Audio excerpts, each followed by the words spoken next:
Recently, I stumbled on a video in which CNN's Fareed Zakaria appeared to take a really strong swipe at Donald Trump over his recent announcement of a travel ban which involved Nigeria and one or two other African countries and some other Middle Eastern countries. And the focus of this video was basically to whip up sentiment of Nigerians against Donald Trump, because he tried to explain why Trump's ban on Nigerians didn't make any sense and stuff like that, even though the US had said this is why we did what we did. And when I saw that video, the first thing that came to my mind was, this is the same CNN that has been keeping quiet. The CNN that has remained silent the whole time up to this day, despite Nigeria deteriorating and degenerating into the hub of terrorist activities in Africa. In fact, the number one hub of terrorist activities in which Christians are massacred at an unprecedented rate. There is no other place on the face of the planet where Christians are massacred in the way and manner they are massacred in Nigeria. You will never see any of that on CNN.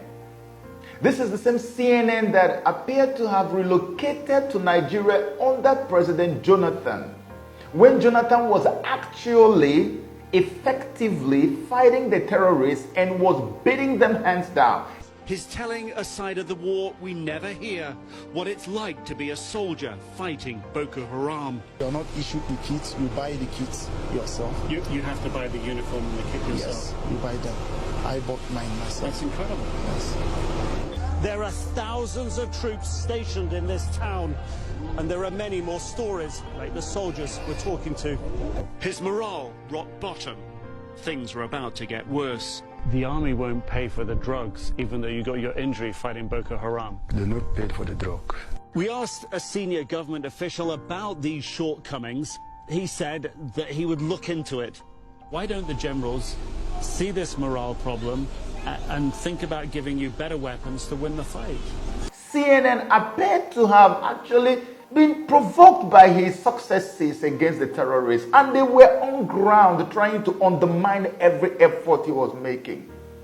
At the time that the terrorists have now gained an upper hand and are now massacring the citizens of Nigeria, CNN does not want to hear that anybody is against the status quo in Nigeria. Fareed Zakaria, whoever wants to go to equity must go with clean hands. What is the basis on which you want to tell us about Donald Trump travel ban on Nigeria when your network is almost like a silent motivation to the killings that is going on in Nigeria? Because as long as you are not able to talk about it, you don't want to do anything that has to do with the killing in Nigeria, you are more like an accomplice. You are more like aiding and abetting the killing going on in Nigeria. We know how big you guys are, even though you are fake news. Yet, you have refused to talk about what Nigerian Christians are going through. It's such a shame. Just at the point that we had been able to, motivate our people, to help them understand how good Donald Trump is and how important he is to the politics of Africa. Just at the point that our people were beginning to understand Donald Trump and what he means to us, CNN suddenly threw in Fareed Zakaria so that they will be able to make a mess of all the work we've been doing. And I want to put it to you that you have failed woefully, because today I am going to detail to my people and show them the things that Donald Trump has done for us in Africa, which CNN has failed to report because they are sadists at the CNN. I'm going to start with what happened in Sudan recently. After South Sudan gained their independence, everybody said, oh, now that you've gained your independence, you're not going to win, you're going to lose, you're going to collapse, this, that. And truly, they began to fight. South Sudan started fighting, warring against themselves, began to kill just like when they were still with the larger Sudan. Guess what? As I speak right now, a unity government is in place in South Sudan. Who made it happen? The United States government under President Donald J. Trump. Check it out in the news. Any news you want to read, go check it out. It's online. It's everywhere. Have you ever seen it on CNN? Nope. You will never see it on CNN. Today, the United States of America has withdrawn the aid they give to Cameroon because of the killing in Ambazonia. And they have put them on notice that America is watching and will act very soon. Who made that happen? The United States government under President Donald Trump. America also is intervening in Nigeria. You all saw the video when Buhari visited Trump. First visit to Donald Trump, and he openly spoke to the world, even when his aides, Buhari's aides, were trying to pressure him not to say anything like that. The man spoke to the world and said, you need to stop killing Christians in Nigeria. If you don't, America will do something about it. And he wasn't just boasting. From that time till today, Trump has sent the ambassador at large on religious liberty, Ambassador Brownback. He has sent him to Nigeria more than twice. He has sent other emissaries, different people, to go and get facts for him. He has also invited victims to the White House. He's invited different people to come and even speak to the Heritage Foundation, the conservative think tank. He has invited people who came to speak to the staff of Vice President Pence, just to seek peace in the same Africa. The CNN will have you believe that Trump just called Africa shithole. He doesn't like Africa. That's why he banned Nigerians, because he's jealous of Nigeria. We don't care. This is what you guys do. Talk, talk, talk, talk, talk. Where is the action? Zero. Nothing. Oh, this is what Trump said. This is what Trump didn't say. We don't care. Even if he wants to ban everybody from coming to America, we don't care. Let's stay back in Nigeria. If he's going to make Nigeria better for everybody, we stay there. If he's going to give the indigenous peoples of Nigeria freedom, we stay there. Why are we traveling abroad for? CNN, you have no shame.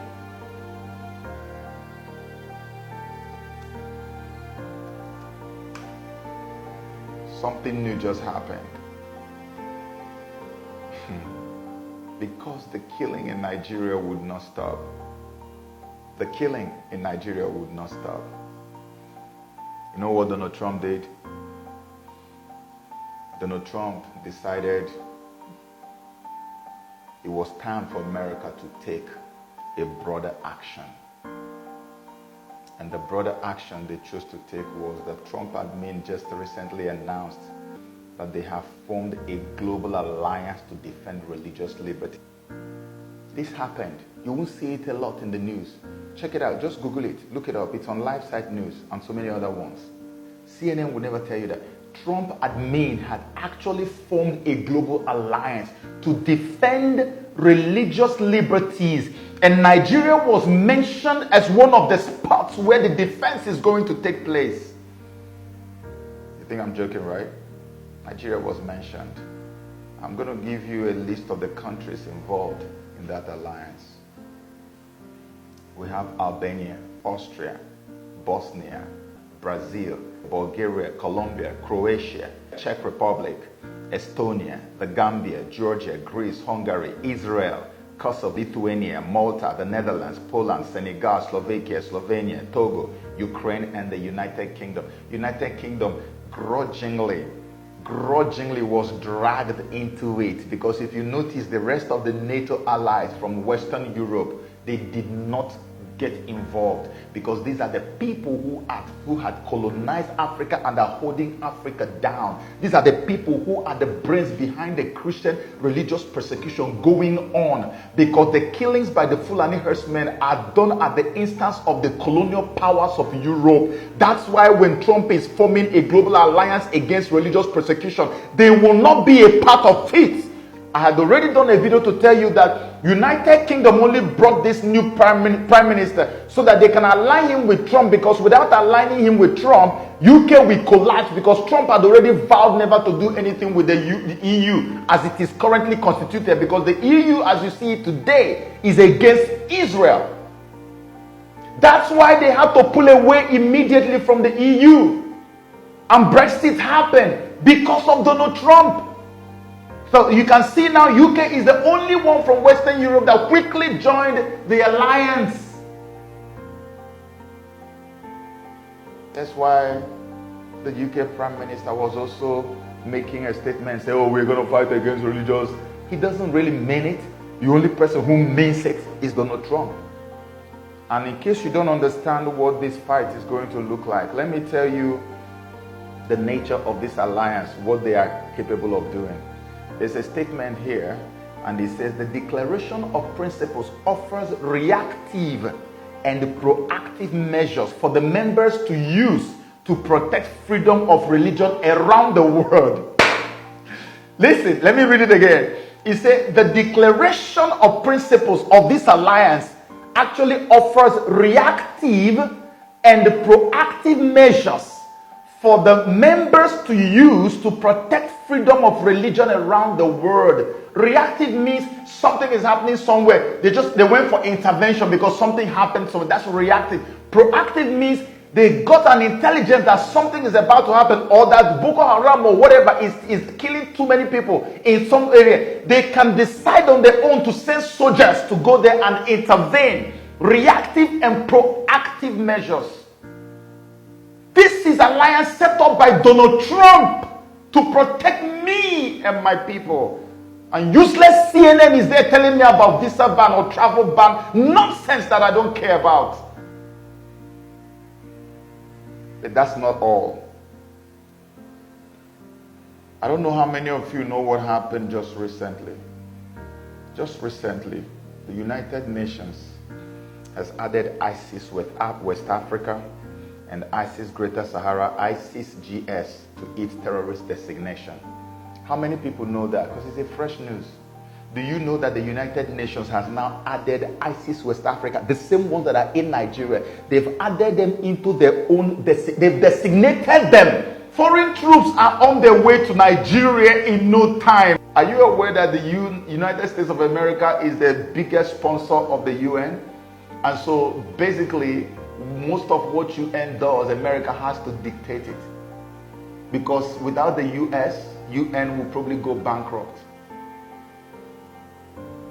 And so, from a political standpoint, Trump is planning intervention to save Christians.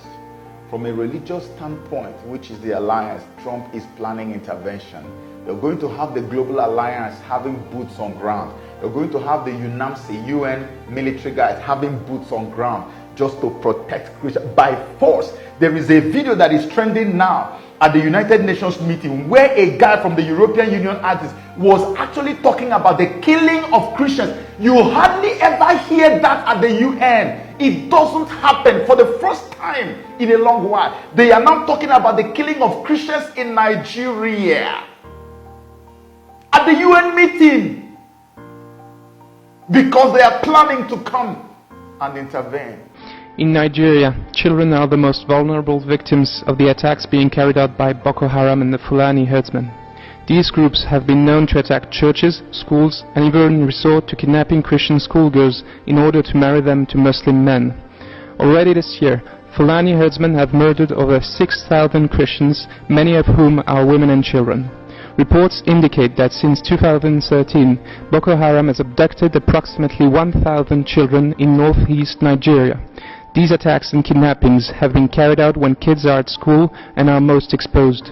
It is estimated that Boko Haram has killed over 2,000 teachers and has destroyed more than 1,400 schools. The same ISIS that has been designated by the United Nations. This is no longer when I used to make video and say, oh, according to the International Terrorism Index. No, this is no index. United Nations now.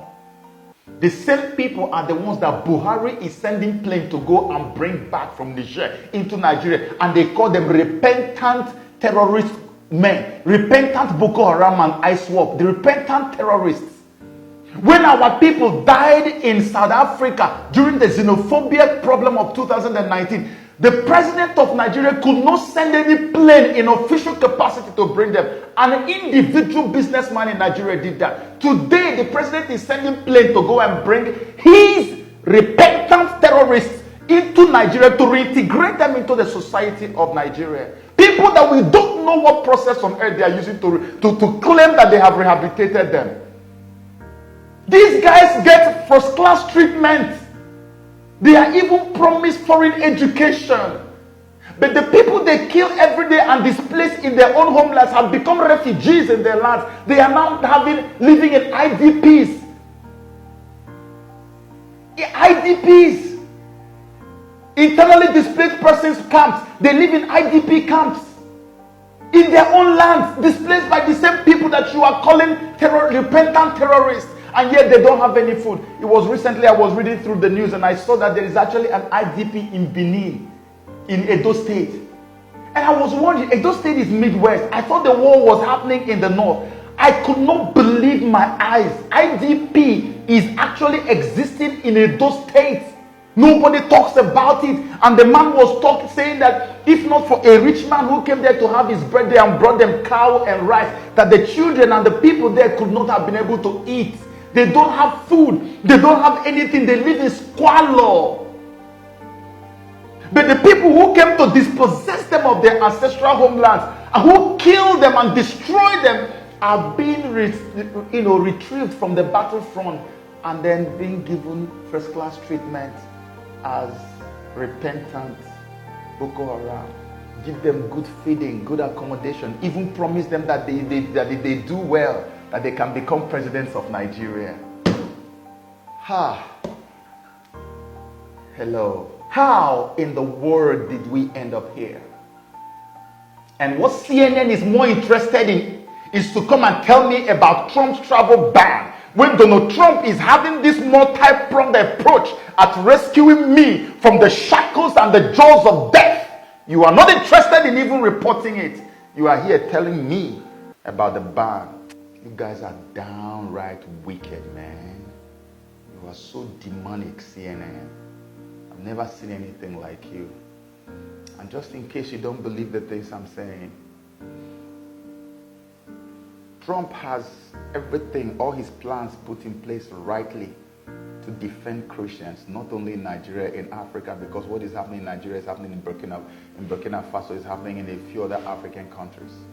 They're killing Christians like for free, like even better than they kill chickens. So there's this guy. His name is Mr. Grinnell. He's Richard Grinnell. Trump just appointed him as the Director of National Intelligence in the US. And everybody's wondering, why did Trump appoint him at this critical time? Because if you want to go for the type of mission that Trump is planning to rescue Christians around the world, whoever the forces are, they have to work together closely with the national intelligence, okay? And then Trump suddenly went and appointed a man. The name is very significant, and I will tell you why the name is very significant, because this is the same man who said to Nigerians, this is what the man said about Buhari, the man that Trump appointed as a Director of National Intelligence. Look at what he said about Buhari. He said, Mr. Buhari has spoken sympathetically about members of the terrorist group Boko Haram, has cautioned against a rush to judgment on its members, and has been personally selected by the terrorist group to lead its negotiations with the government of Nigeria. Mr. Grinnell went further to say Mr. Buhari's election as Nigeria's head of state would be a disaster for Africa. It would also signal trouble for the West's fight against ISIS and terrorism throughout the Middle East. The same man who said that Buhari's election as president will spell doom for not just Nigeria, but for the whole of West Africa, and that is going to affect the fight against ISIS by the Western world, and he also said that this is going to make America come into war or into a collision course with Nigeria, which is exactly what is about to happen now. The same man who predicted it many years ago, 2014, 2015, he predicted. The same ambassador is now appointed as the Director of National Intelligence in the US. As at the time of his appointment, he was the US ambassador to Germany. You think it's all a coincidence? It is not a coincidence. God has gone ahead of us to save us. And this is what can now explain to you why there's a lot of desperation in the camp of the Fulani herdsmen and the terrorists who are now doing everything to see if they can start the war quickly and take many places as much as they can. That's why you see the thing happening in Delta State. You see flashes of attacks everywhere. They are killing a lot now because they know that there is an international intervention that is coming. That's why one U.S. official was making a statement recently, and he cited the case that is going on in Owerri between Ihedioha and Uzodinma, and said that they are now waiting for the last chance to see what the judiciary will do to know whether this might be the best time for the intervention to be activated.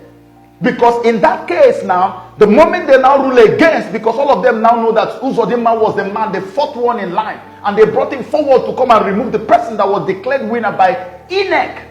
Officially declared winner. So they're saying if that happens, it simply means that these people are not capable of governing themselves, that the whole system has collapsed. So it is the best time now for the intervention, international intervention, to be activated. You will see boots on ground. Foreign soldiers will flood everywhere in Nigeria. Write it down and put the date and say that I said so. This might be the trigger. If this is not the trigger, it could happen sooner than later. Who is behind all this? President Donald J. Trump, the man who speaks and he follows through with what he says. This is a white man to the core. His ancestors did not come from Africa. He does not have any bloodline or lineage traced to anywhere in Africa. But this is the one who will lose sleep just thinking about how to help Africans. What is his business if he decides not to help Africa? Nothing will happen. We had Obama, whose father came from Africa. What did he do? He placed a curse on Africans, placed a curse on Nigerians, on us, by giving us this presidency that we have today. They look at the man, full-blown white man, who should focus on America and maybe European allies or Israel. He is thinking about you and I. And I'm not talking about just thinking. He has put strong measures in place to make sure that we are not exterminated. Because he had said, I do not want the killing of Christians to go. Imagine if Trump did not come at this time. Mention one world leader anywhere in the world today who could have stood up for you and I, who could have just stuck out the neck for us. No one, not even one. CNN, go and rest with your shame. May God deal with you people in the measure that you have dished out lies and deception to the masses. You guys are not fit to be a news network of such a global significance. You don't deserve it. You don't deserve it. And so I want to encourage everybody, whoever you are, wherever you are on the continent of Africa, forget about what the news is telling you. Pray fervently and daily for Donald J. Trump. This is why most of these tyrants and wicked people who are oppressing Christians in Africa were secretly sponsoring the whole impeachment sham that Adam Schiff and Pelosi and Nadler were pursuing. Remember that I told you that it was all going to end in shame on their head, and it did. I told you that Trump is going to be elected by a massive landslide, and he will. Watch out, because it's going to come. That's why God gave us Trump. Trump is our second chance, and we cannot be too foolish not to support him. That's why we have created an organization to pull all the Africans together to campaign for Trump from Africa. We will speak to all our brothers and sisters in America and tell them to bring out their votes, even if it's only 2% of the votes, the whole total votes cast. Let it be, let our own votes count, because this man has been good to us. He's a blessing to Africa. Donald J. Trump is our first black president. He's our brother. He needs to come and take a title from Igbo land. I love the man, and you should love him because he cares for us. He's fighting for us. We need to appreciate that and stop listening to the lies of CNN.